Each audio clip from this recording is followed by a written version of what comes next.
Minimum wage earner ka ba at parati na lang kapos at walang ipon? Gusto mo bang magkaipon? Sa video na ito, i-reveal ko sa inyo ang 6 ways to save money for low wage income earner. Kung gusto mo lamang kung paano, panoorin nyo ito. Videos that will make you wealthy and debt-free.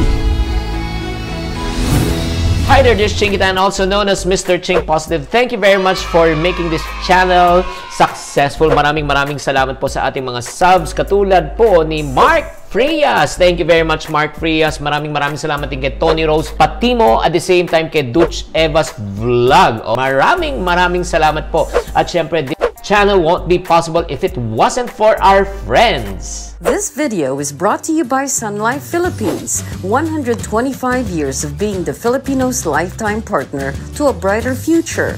Visit sunlife.com.ph to know more about their insurance and investment products, and follow at SunLifePH on Facebook, Twitter, and Instagram. Aminin man natin o hindi lahat sa tayo ay kumikita ng malaking halaga. Ang gastusin naman natin ay hindi naman tumitigil, at kung gugustuhin naman natin mag-ipon, maari sakto lang po ang ating kita, o if not, yung ating pangailangan ay talaga kapos pa. Kung kayo po ay nahihirapan, may good news po ako sa inyo. Sa video na ito, pag-usapan po natin ng 6 ways po to save money for low income earners. Ano po yan? Umpisa na po natin. Tip number 1, babaan nyo po ang inyong housing cost. Yes, isa sa pinakamalaking gastusin po ang napupuntang ating sweldo po ay sa upa, whether we like it or not, di ba?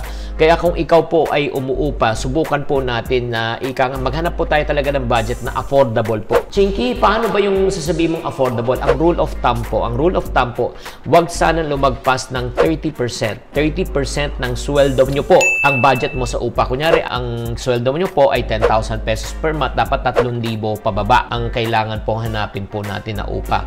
Sa ganitong pamamaraan po ay makakatipid po tayo, at mapupunta po sa ipon po talagang ating sobra. Pero kung napupunta po talaga, imagine mo, ang laki ng gastusin mo sa upa pa lang, di ba? Wala talaga mapupuntang ipon. Number 2 tip po sa inyo, iwasan natin mangutang at bayaran po natin ang ating utang. Yes, no? Siguro, yan ang pinakamasakit sa tenga, di ba? Yung word na utang. Ito siguro sa pinakamalaking problema sa karamihan po sa atin. May iba po sa atin ay napapautang, lalo na kung kapos ang kita, number 1, o napapasobra ang ating paggastos, 'di ba?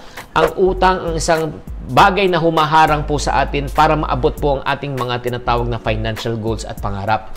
Kung ikaw naman ay may utang, kapatid, pakinggan mo to. Sa mga sandaling ito, sikapin po natin talaga na mabayaran po natin ang ating utang kahit po maliit. Oo, maliit lang, kahit maliit lang. Huwag na nating i-assume na talaga mabayaran po natin agad. And make sure po, habang tayo po ay nagbabayad ng utang, huwag na po tayo mangutang muli. Paano mo to magagawa? Oo, ito lang, simple lang. Una, kailangan po natin mag-budget po. Kailangan po natin, huwag tayong gumastos, di ba? Mag-budget lang tayo, tama lang. At pangalawa, let us resist temptation. Yung mga tukso, kailangan layuan po natin. Mahirap man to, ito lang sabihin ko po sa inyo, sa totoo lang, mahirap man ito sa simula. Pero pag ikaw naman ay nadisiplina mo sarili mo at nabot mo yung financial goals mo, ay nako, ang sarap ng pakiramdam. Yes! Let's go to tip number 3 po. Huwag po tayo gumastos na higit sa ating kinikita. Alam mo, kung iisipin natin, Chinky, alam mo, simple lang naman yun Alam ko, simple, pero mahirap namang gawin. Maliit man o malaki ang ating kita, kung hindi po natin napaplano to na maayos, mabilis tong mawala. Matutong mag-budget po, isa sa pinakamalaking tulong na ating pwedeng matutunan. Gumawa po kayo ng budget na akma sa iyong kinikita. Let's go to tip number 4 po. Para magkasya po ang ating minimum wage income. Not only that, magkaipon po tayo.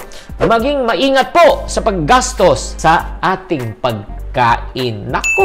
Alam mo, ang pagkain po isa siguro sa pinakamalaking gastusin ng mga Pinoy. Narinig nyo na ba itong kasabihan na ito? Tipirin mo na ang lahat. Huwag mo lang tipirin ang iyong sarili sa pagkain. Because food is life. Sa totoo lang, tayo mga Pinoy talaga, ang hilig talaga natin kumain breakfast, merienda, lunch, tapos snack, tapos niyan, di ba? Merienda, tapos dinner, midnight snack. 5 to 7 times tayo kumakain sa isang araw. Alam ko, masarap po talaga kumain. Madaming pagkain na nauuso ngayon, di ba? Ngayon, pwede pang umorder ng online, pero dinideliver na sa bahay nyo. Pero ito lang po, isa-isahin po lang natin. Ang ika nga, dahan-dahanin lang po natin ang ating pagkain kasi wala namang problema yung pagkain. Ang problema po yung budget. Tsakin po natin na hindi tayo mag-overspend sa ating ika nga, paggastos, lalo na sa ating groceries. Let's go to tip number 5 para tayo makaipon sa mga low-income earners is what? Unahin po ang ipon bago gastos. Alam ko po, sa totoo lang ito lang, tapatan na tayo. Baka sabihin nyo, hindi ako nakaka-relate. Hindi po madaling mag-ipon, lalo na kung limitado po ang inyong kita. Kaya nga, ito lang po, may sikreto po ko sa inyo. Gusto nyo ba talagang makaipon? Gusto nyo ba talagang makaipon? Ito yung sikreto. Kailangan mong i-automate. I-automatic po natin ang savings. Tuwing tayo po ay sumasweldo pa, automatic na po, i-transfer na po natin ang ating kita sa savings account. Alam nyo yung parang tax ba? Yung tax po, ngayon po, di ba, pagka dumadating po yung sweldo nyo, kaltas na yung tax, kasta na yung GIS, Pag-ibig, PhilHealth, wala na kayong choice. Ganun din dapat. Dapat sa sistema po ninyo, sabihin nyo na lang siguro sa amo nyo o sa bangko nyo, tanggalin na po agad yung ipon para ang makikita mo na lang yung neto. Pero yung ipon, iyo pa rin. Let's go to number 6. Alam mo paano tayo makakaipon kahit tayo low-income earners po? Subukan po natin gamitin ang Ipon Can. Yes! Ano tong Ipon Can? Ito pong Ipon Can system po, marami na pong mga iponaryo ang gumagawa nito. Tulad ni Miss Sheil Sat. Ito na, pinapakita po sa atin, sinasabi niya, pangalawang ipon ka na niya to, ng mid-January niya binuksan. Hindi pa tapos ang challenge. Tapos po, napuno na nilagyan po niya ng coins, di ba? Tingnan mo naman kung bakit niyang iniipon ng pera para sa kanilang house construction, di ba? Sinabi niya, konting kembot na lang. Ito pa, si Arman. Ito, matindi si Arman talaga. Arman Brestino Parpan. Okay? Sinabi niya, subukan nga. Baka umubra nga. Hehehe. Maraming salamat sa libro. Kahit na napakahirap makabili. Sus Maria Joseph. Halos maikot ko na yung National Bookstore sa Cubao. Pero nung nabasa ko, super sulit ang pagod ko kasi hanggang sa libro ba naman ay nakakatuwa ang author. Salamat po. O yun, imagine mo, siya naman po ay nag-iipon para sa bakasyon, para sa pamilya. And let's go to the last way. Okay, ang pinakahuling way po.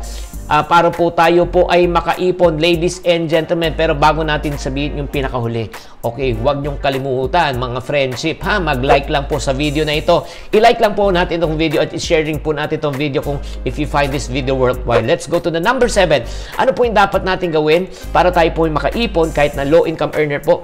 Next, maghanap ng karagdagang income. Yes, yan ang pong kailangan po natin gawin. Kailangan dagdagan na po natin ang ating kita. Mahirap man ito. Okay, alam ko, mahirap din po na nagtatrabaho ka tapos magsa-sideline ka pa. Pero, makakatulong naman po ito sa atin.